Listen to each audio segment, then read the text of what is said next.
Students, मेरे second lecture में कुछ पार्ट अधूरा रह गया था, मैं उसी को लेकर के आज आया हूँ।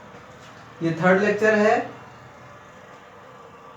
इसमें देखेंगे, हमने कल बात किए थे निबिड संकुलन की, क्लोज पैकिंग की, जो क्रिस्टल में दिखा रहे थे। तो close packing in crystal types दो प्रकार के थे, 2D में और 3D में। द्विविमीय बंद संकुलन या निबिड संकुलन और त्रिविमीय निबिड संकुलन।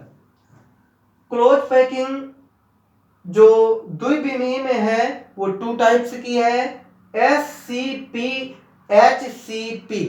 दोनों नाम आपको बड़ी ही आसानी से याद हो जाएंगे जब इसको आप समझ लेंगे। अभी तो आपको कठिन लग रहा होगा कि SCP और HCP याद रखना पड़ेगा, तो याद नहीं रखना पड़ेगा, आपको याद आ जाएगा। देखिए, SCP square close packing, square close packing, HCP hexagonal close packing. मैं सिर्फ आज रिवाइज कर रहा हूं, बाकी नेक्स्ट पिछले वीडियो में इसको मैं बता चुका हूं, इसकी हिंदी करा चुका हूं, इसलिए आप पीछे वाले वीडियो को जरूर देख लें। लेकिन फिर भी मैं यहाँ भी रिवाइज कर रहा हूँ, हिंदी में भी बोल रहा हूँ, तो आप सुन करके या वीडियो को रोक करके लिख सकते हैं। स्क्वायर क्लोज पैकिंग घनीय बंद संकुलन या घनीय निबिड़ संकुलन। हेक्सागोनल क्लोज पैकिंग HCP षष्ठभुजीय षष्ठकोणीय क्लोज पैकिंग निबिड़ संकुलन। यहां पर बात करेंगे 3D में क्लोज पैकिंग। यहां भी 2 टाइप्स की है, हेक्सागोनल क्लोज पैकिंग। यहां की HCP और यहां की HCP सेम है, बट वो 2D में है, ये 3D में है। 3D का जो एग्जांपल्स होगा इसके लिए वो अलग होगा, वहां का अलग होगा, वो आपको नॉर्मली समझ में आएंगे, इसमें समस्या आ जाएगी, इसको देखेंगे। और CCP cubic close packing, cubic close packing घनीय निबिड़ संकुलन या घनीय बंद संकुलन। चलिए HCP की बात करते हैं। सबसे पहले हम बात कर रहे हैं ठोसों की, वो भी क्लोज पैकिंग की। इसका मतलब यह है कि ठोसों के कोई भी जो पदार्थ है उसके जो अवयवी कण हैं, सबसे छोटे पार्टिकल, वो एक निश्चित क्रम में सजे हुए होते हैं। ये क्रिस्टल की व्यवस्था है। क्रिस्टल की परिभाषा में था कि जो निश्चित क्रम में दीर्घ परासी होते हैं वही ठोस कहलाते हैं क्रिस्टल, है ना। तो जो अक्रिस्टल था उनकी तो नियमित व्यवस्था ही नहीं थी। हम यहाँ नियमित व्यवस्था की बात कर रहे हैं।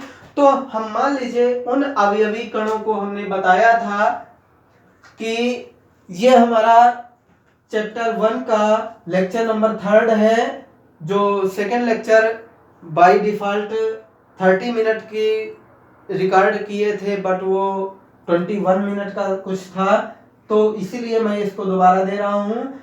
सॉलिड स्टेट पहला चैप्टर क्लोज पैकिंग के बारे में बढ़ रहे हैं।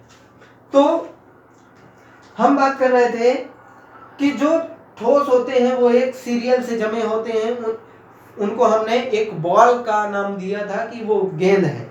तो हम मान लेते हैं कि ये गेंद है, हमारे पास 10-12 ठो गेंद है, 10-12 गेंद है यदि, तो हम उसको ऐसे रखेंगे, फिर ऐसे ऐसे रख दिए। जब रख दिए तो हम ऐसे किसी भी सहायता से अगली गेंद को उसके ऊपर रख दिए। एक तो गेंद उठाई, ऊपर रखे, फिर इसके ऊपर रखे, इसके ऊपर रखे, इसके ऊपर रखे, फिर अगली ऊपर रखे, ऊपर रखे, ऊपर। इस तरह से करते करते हम देखेंगे कि हमने गेंद के ऊपर गेंद, गेंद के ऊपर गेंद रखा है। ओके, अब ये मत कहिएगा कि हमसे रखते नहीं बनेगा, वो रख नहीं जाएंगी, वो लुढ़क जाएंगी। मालूम है, आप गेंद रखेंगे लुढ़क जाएगी, लेकिन यहाँ तो नहीं लुढ़क रही ना, यहाँ हम हैं, मुझसे नहीं लुढ़केगी। दे दीजिए। गेंद के ऊपर गेंद रखा, गेंद के ऊपर गेंद जब ऐसे रखा तो हमको इस तरह से मिल गया संरचना। तो देखिए, हम इसको द्विविमा इसलिए कह रहे हैं कि एक विमा इसकी ऐसे बाएं से दाएं, आप चलिए आवर्त सारणी पड़ी थी, एक ऊपर से नीचे होता था या नीचे से ऊपर, एक बाएं से दाएं, दाएं से बाएं, ऐसा 2 विमा। एक ऐसे, ये देखिए ऐसे चल रही, ये वाली लाइन को देखें चाहे ये वाली लाइन को, बाएं से दाएं हो रही, एक बीमा ये हुई, ऊपर से नीचे ये भी ऊपर से नीचे है, ये भी ऊपर से नीचे, मतलब ये एक दूसरी बीमा हो गई, दो बीमे में है। तो बात करते हैं कि जब हमने इसको जमा लिया दो बीमा में, तो इसका नाम कैसे होगा, कौन सा नाम होगा। हमें मालूम है कैसे जमाया, बॉल के ऊपर बॉल रख करके। ओके, तो देखिए जैसे ही हमने बॉल रखी तो हम किसी एक बॉल को चिन्हित कर लेते हैं, कोई सा भी बॉल ले लीजिए, चाहे इसको चाहे इसको चाहे इसको। जब आप ढेर सारी लाइनें बना देंगे इसी तरह की, तो चाहे जिस बॉल को ले लीजिए, तो हमने मान लीजिए इसको ले लिया, तो इस बॉल के जो बिल्कुल जुड़ी हुई बॉल है अगली, वो कौन कौन सी है। देखिए ये बॉल जुड़ी है, ये देखिए इसका जो सेंटर का जो परिधि है वो इससे टच हो रही है, इस बॉल की टच हो रही है, और इस बॉल की टच हो रही है, इस बॉल की टच हो रही है। आप बना के देख लीजिएगा, 1 2 3 4 बॉल ऐसे हैं जिनकी परिधि बीच वाले से टच हो रही है। इसका मतलब इस बॉल के पड़ोसी कितने हैं, 4 हैं, 4 हैं। ये देखिए इस बॉल का परिधि, इस बॉल की परिधि यहाँ पर है, और इस बॉल की परिधि यहाँ है, नहीं टच हो रही, दूर है। इस बॉल की परिधि इससे दूर है, यहाँ भी वही कंडीशन है, यहाँ भी वही कंडीशन, इसकी परिधि यहाँ तक आती है, इसकी यहाँ तक, ये दूर है, टच नहीं हो रहे हैं। तो हमारे पास टच हुए 1 2 3 4। अब ये 4 टच हुए हैं, तो इनके जो टच हो रहे हैं उनके सेंटर पार्ट को केंद्र बिंदु मान के एक लाइन खींच दे अगर, तो हमें एक वर्ग मिल जाएगा, और इस वर्ग के मिलने की वजह से इसका नाम हो रहा है स्क्वायर, यानी वर्ग, स्क्वायर क्लोज पैकिंग। तो इसका नाम स्क्वायर क्लोज पैकिंग हुआ। और जो एससीपी के बाद ए पैटर्न लिखा हुआ है उसको मैं भी बताता हूं, पहले आप ध्यान दीजिए। कोऑर्डिनेशन नंबर, उप सह संयोजन संख्या, कोऑर्डिनेट बॉन्ड पढ़ाया था हमने आपको 11th क्लास में, कोऑर्डिनेट बॉन्ड उप सह संयोजक बंध, यहां भी वही स्पेलिंग है, कोऑर्डिनेशन नंबर यानी उप सह संयोजन संख्या, हम इसको कहेंगे समन्वय संख्या। ओके, समन्वय संख्या यानी पड़ोसियों की संख्या, किसी अवयवी कण के चारों तरफ कितने परमाणुओं से घिरा है, यानी कितनी बॉल से घिरा हुआ है, वो संख्या। तो ये गेंद 4 गेंदों से घिरा है, अन्य 4 गेंदों से, तो 4 इसकी कोऑर्डिनेशन नंबर, समन्वय संख्या हो गई। ओके, ये सीएन नंबर 60 तक में कोऑर्डिनेशन नंबर को सीएन नंबर इक्वल 4, समन्वय संख्या 4। ओके, ये पीई 52.4% में इसके बारे में अभी बता रहा हूं, पहले इसको ध्यान दे लीजिए। ये इसका ए बचा हुआ पार्ट, एक लाइन आप देख पा रहे हैं, इसका सेंटर इस गोले के सेंटर के बिल्कुल ठीक बराबर में है, इसका सेंटर भी बिल्कुल ठीक बराबर में। सभी गोलों के जो सेंटर है, केंद्र बिंदु है, यहाँ का इसका केंद्र बिंदु, इसका केंद्र बिंदु है, इसका बिल्कुल ठीक एक सीध में आते हैं। इसका मतलब है कि जब एक सीध में आते हैं, इनके सभी जो संरचना है, अगर इसका नाम हम ए लाइन दे दें तो इसको भी हमें ए लाइन कहना पड़ेगा, और इसको भी ए लाइन कहना पड़ेगा। इस प्रकार से जो भी संरचना मिल रही है हमको, ए पैटर्न मिल रहा है, उसी का नाम है ए पैटर्न। ओके, ए पैटर्न, यहां पर नहीं, ये ए पैटर्न कहेंगे, या एससीपी स्क्वायर यानी वर्ग घनीय वर्ग निबिड़ संकुलन। Okay, coordination number 4। Packing efficiency की बात करें, यहाँ पर 52.4% है, 52.4% यहाँ की जो जगह है, गेंद जो रखी है उनके बीच की जो जगह है, उन जगहों की काउंटिंग की गई है, उन जगहों की क्षमता देखी गई है कि एक बॉक्स में अगर इस रूप में गेंद को जमाया जाए तो जो गेंद है वो अगर 20 रखी जाएंगी तो इस प्रकार की व्यवस्था में 22 हो जाएंगी या 23 हो जाएंगी, यानी इससे अधिक रहेंगी। तो इसकी पैकिंग क्षमता जो है 52.4% है, इसकी पैकिंग क्षमता आपकी 60.4% है। ओके, तो इसको समझेंगे, अब समझ में आ गया होगा। दोबारा देखिएगा, 2 बार देखिए, 3 बार देखिए, क्लियर समझ में आएगा। यहां पर बात कर लेते हैं HCP। HCP समझ में आया, स्क्वायर, जब नाम यहाँ स्क्वायर बना है तब हमने इसका नाम स्क्वायर CP रखा है। अब यहाँ पे HCP तब बोलेंगे जब हमारा नाम समझ में आएगा। हमने बॉल को कैसे जमाया था, बॉल के ऊपर बॉल, ओके।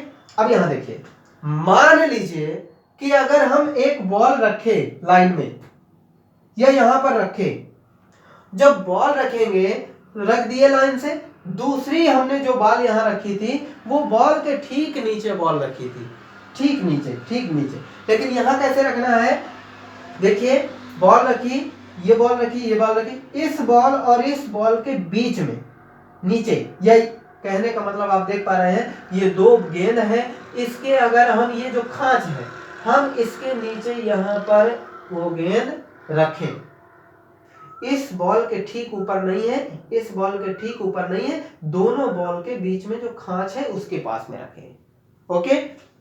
और इस बॉल और इस बॉल के बीच में भी ये जो खांच है, यहां पर भी हम ऐसे ही रखें, है ना, ऐसे, और यहां भी ऐसे रखें। इस प्रकार से जब हम जमाएंगे, हर खांच में जो बॉल रखी जाएगी, देखिए इस बॉल के और इस बॉल के बीच में खांच में रखा गया बॉल, यहाँ इस बॉल और इस बॉल के ये जो खांच है उसी के जस्ट नीचे सेंटर कर दिया। जो खांच आ रही है, उस जो खांच है उसी के बिल्कुल बीचों ठीक उस बॉल का, अगली बॉल का सेंटर होना चाहिए। जब इस प्रकार से व्यवस्थित करते हैं तो आप देख पा रहे हैं, अगर आपको दिक्कत आ रही है तो मैं दिखाई देता हूं। इसको समझ में आ गया, मैं इसी को इरेज कर रहा हूं और जल्द से जल्द बता रहा हूं, समझ में आएगा। देखिए बेटा, बॉल बिल्कुल साइज एक जैसा होना चाहिए, ऐसे किया। अब इनकी जो खांच है उनके ऊपर गोला जमाएंगे, जमाया, ये देखिए जमाया, यहां भी आप जमा दीजिए। गोला छोटा बड़ा नहीं होना चाहिए, हमसे अगर हो भी जा रहा है तो आपको ध्यान देना है कि आपके जो गोले हैं वो छोटे नहीं होने चाहिए। ये देखिए डिस्टर्ब हो रहा है, गोले छोटे नहीं होने चाहिए।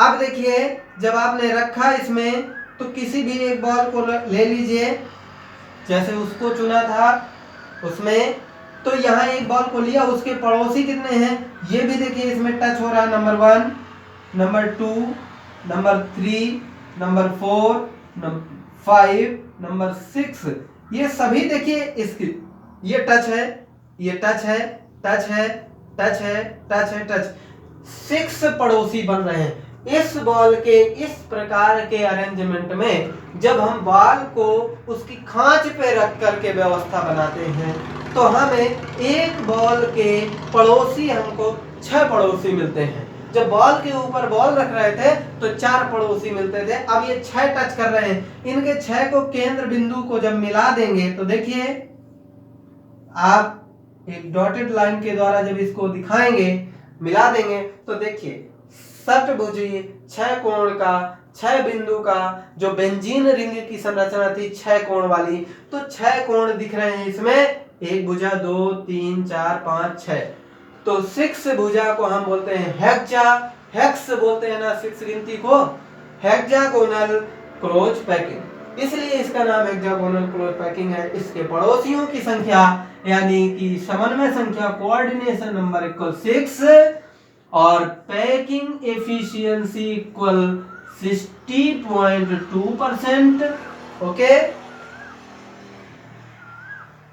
60.4% होता है, 60.4% पैकिंग एफिशिएंसी, इसकी जो क्षमता है। क्यों, एक बात में देखिए, अब यहाँ पे इनके बीच में जगह बिल्कुल थोड़ी थोड़ी छूट रही है, इन गोलों के जो बीच में जो जगह छूटती है वो बिल्कुल कम कम छूट रही, माने ज्यादा से ज्यादा गोले भरे गए हैं। जब ज्यादा गोले भर गए तो वहां की क्षमता बढ़ गई, उस बॉक्स में क्षमता बढ़ गई। हम यहाँ बॉक्स का यूज कर रहे हैं, किसी बॉक्स में अगर गेंद भरी गई, इस व्यवस्था में भरी गई कि अगर इस तरह से भरा जाता है तो ज्यादा गेंद भरी जा सकती है, और बॉल के ऊपर अगर बॉल भरी जाएंगी तो जगह ज्यादा स्पेस छूटने की वजह से कम बॉल आएंगी, इसलिए पैकिंग क्षमता इसकी ज्यादा है 60.4%, और उसकी थी एससीपी की 52.4%। ओके, यहां पर इसके नाम की बात कर लेते हैं। उसमें नाम पैटर्न हमको बिल्कुल सेम मिल रहा था, ए पैटर्न। यहां पर देखिए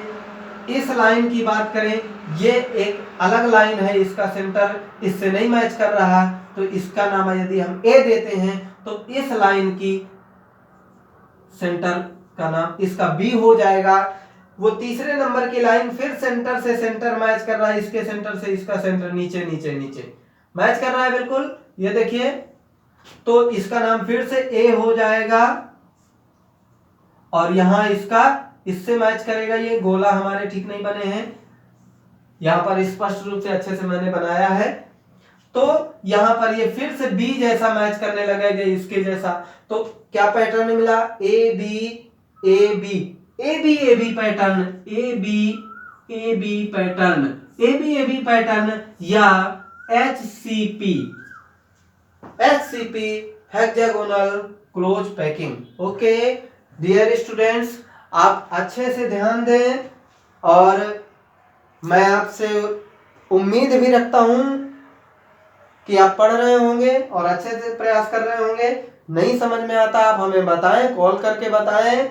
मुझे अभी तक किसी स्टूडेंट ने फोन नहीं किया है, तो मैं समझ रहा हूं या तो वो देख नहीं पा रहे हैं या तो फिर उनको समझ में आ रहा है। ओके, कोई बात नहीं, अच्छे से पढ़ें, बेहतर बने। तो ये मेरा 2D में दो प्रकार की एससीपी और एससीपी मैंने बताई, आपको समझाई, और उसकी क्लोज पैकिंग। अब इनको याद रखना है, क्योंकि ये न्यूमेरिकल में पूर्ण रूप से काम में आने वाले हैं। यहीं से न्यूमेरिकल आएंगे, यहीं से आपको पढ़ना है। न्यूमेरिकल भी मैं बताऊंगा अपने नेक्स्ट लेक्चर में। 3D की बात करूंगा, अभी 2D की बात की है, अब 3D के बारे में ये दोनों डिस्कस पॉइंट करूंगा। तो नेक्स्ट वीडियो के लिए वेट कीजिए और इनको अच्छे से तैयार कीजिए। Thank you.